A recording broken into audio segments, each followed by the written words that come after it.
When Karoline Leavitt's luxury SUV breaks down on a rainy back road, she spots a small garage with a flickering "open" sign.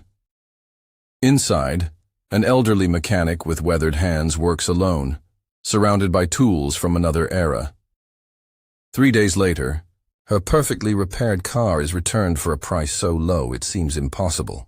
Karoline promises herself she'll return to properly thank the old man who saved her when no one else would. But when she comes back a week later, what she sees through those dusty garage windows leaves her standing frozen in shock. The gift basket drops from her hands as she realizes what's happening inside will change both their lives forever. Before we continue this remarkable story, we'd love to hear where you're watching from. If you enjoy real stories about extraordinary, ordinary people, subscribe to our channel for more weekly inspirations just like this one. Frank Morris wiped the sweat from his forehead with a rag that had seen better days. At 72, everything took longer than it used to. His fingers weren't as nimble, his back complained more, and his eyes needed stronger glasses every year. But his mind still knew every engine ever built. 52 years as a mechanic had taught him that while people change, engines mostly stay the same. Morris Auto had stood on the corner of Elm and Main since 1972. Back then, the street bustled with family-owned businesses, the bakery, the hardware store, the diner where Frank ate lunch every day for 30 years. Now, only his garage and the convenience store remained. The rest had surrendered to big box stores and online shopping. His son had tried to convince him to sell the property years ago. "Dad, you're sitting on gold. This land is worth 10 times what the business makes." But Frank couldn't imagine doing anything else. Cars were his life, his purpose. What would he do all day if he couldn't fix things? The calendar on the wall, still showing last month because Frank never remembered to flip it, was marked with fewer and fewer appointments. People with new cars took them to the dealership. People with old cars increasingly couldn't afford repairs, so they'd let problems worsen until the car died completely. Either way, Frank's customer base dwindled year by year. The shop phone rang, startling Frank from his thoughts.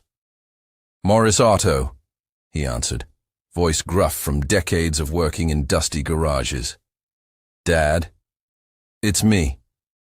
His daughter's voice came through the line. "Just checking if you're still coming for dinner Sunday. Emily's been asking about Grandpa." Frank smiled at the thought of his 7-year-old granddaughter. "Wouldn't miss it for the world, Sarah." "And Dad? Have you seen the doctor about those dizzy spells?" Frank's smile faded. "Been too busy.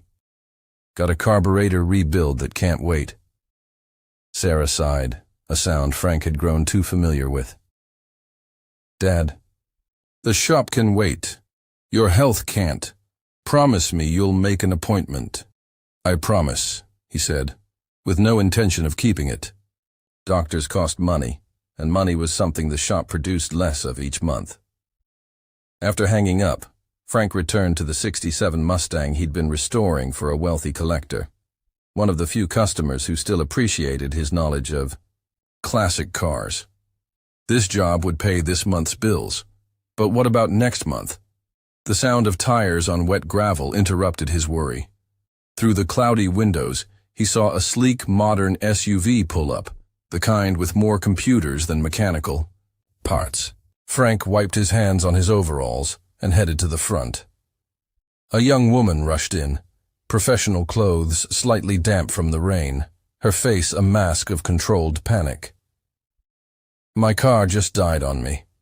I have a crucial meeting in less than 2 hours. And I've tried calling for help, but there's no cell service out here."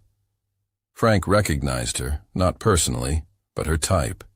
Important, busy, probably had never changed a tire in her life. "What happened before it stopped?" he asked.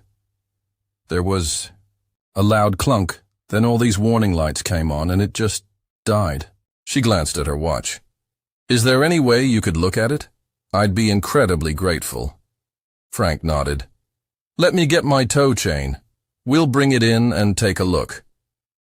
The woman exhaled in relief. Thank you. I'm Karoline, by the way. Karoline Leavitt. Frank Morris, he replied simply. Been fixing cars since before they came with computers. As Frank hooked up her SUV to his ancient tow truck, he noticed her watching him with a mixture of hope and doubt, probably wondering if this old man in a dying garage could actually help her. What she didn't know was that her car's problem was about to reveal something neither of them was prepared for. As Frank winched Karoline's SUV into his garage, the familiar scent of motor oil and the metallic tang of old tools filled the air. The shop hadn't changed much since the 70s. Same worn concrete floor, same pegboard walls covered with tools, same coffee maker that had been brewing the same two-strong coffee for 2 decades. Karoline looked around, taking in the faded photographs of classic cars and the dusty trophies from long-ago car shows. Her phone still showed no service, increasing her anxiety. Is there a place I can wait? Maybe call my office? She asked. Frank pointed to a small office with a cloudy glass window. Phone's in there. Landline still works. Coffee, too, if you want. Some. While Karoline made her calls, Frank popped the hood of her SUV and connected his diagnostic scanner, one of his few concessions to modern automotive technology. The scanner beeped, showing multiple error codes. Frank frowned. The initial diagnosis suggested a timing chain failure, a significant repair that would take days, not hours. As he dug deeper, disconnecting components and checking connections, his suspicions were confirmed. But there was something else, too. Something that shouldn't have happened in a vehicle this new. When Karoline returned from making her calls, her face showed resignation. I've had to reschedule my meetings. They're sending someone to pick me up, but they won't be here for at least an hour. Frank straightened up, wincing as his back protested. Got some bad news. Your timing chains snapped. Took out a few valves in the process. Karoline's face fell. How long will that take to fix? And how much? 3 days minimum. Parts for these new models have to be ordered.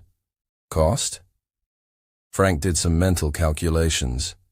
Parts and labor about $2,200. Karoline's eyes widened at the figure, but she nodded. I don't have much choice, do I?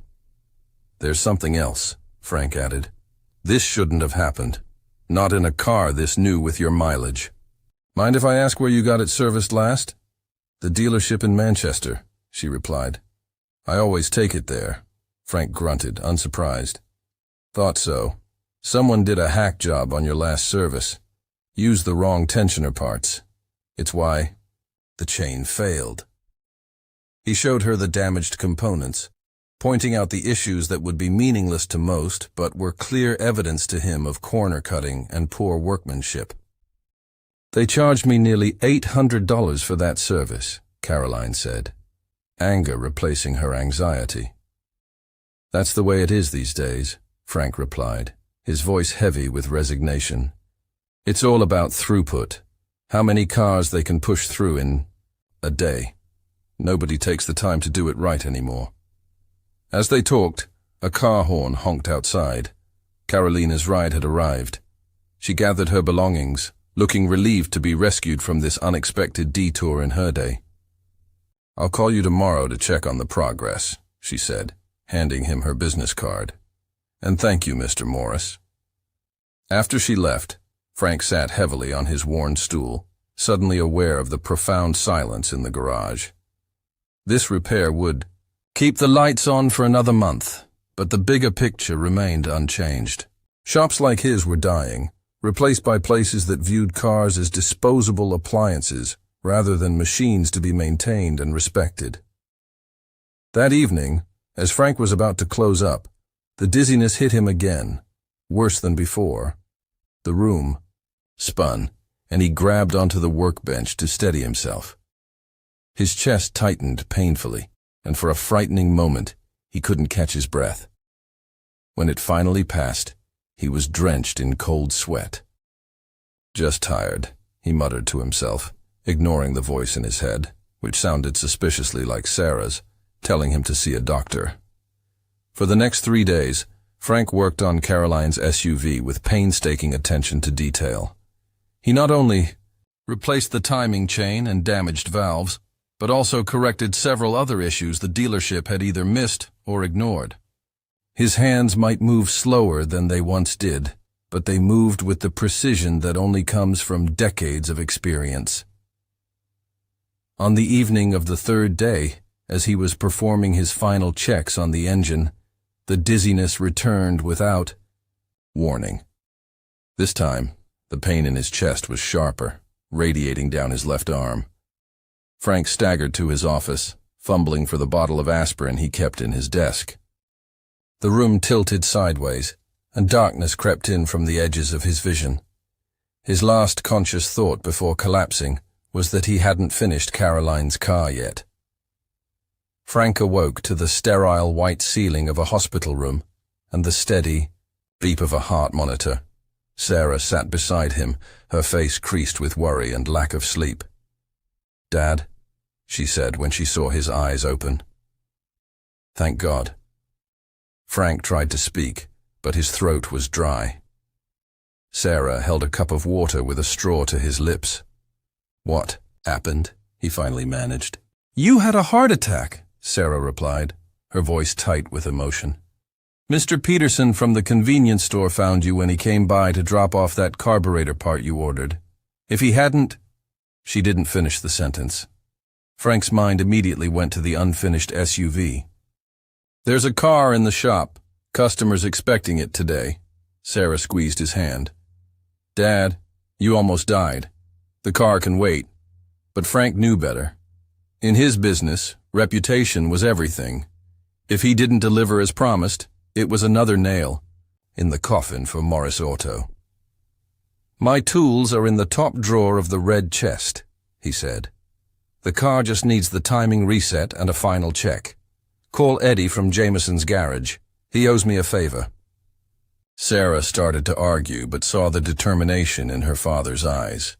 She knew this wasn't just about one car, it was about something much deeper. "Fine," she conceded. "I'll make the call, but you're staying here until the doctors say otherwise." Next day, Karoline came to collect her SUV, completely unaware of the drama that had unfolded. Eddie, Frank's old apprentice from years ago, handed her the keys. "Where's Mr. Morris?" she asked, looking around the empty garage. "Frank's under the weather," Eddie replied vaguely. "He made sure I finished everything to his standards, though." Karoline nodded, noticing how quiet the garage seemed without Frank's presence.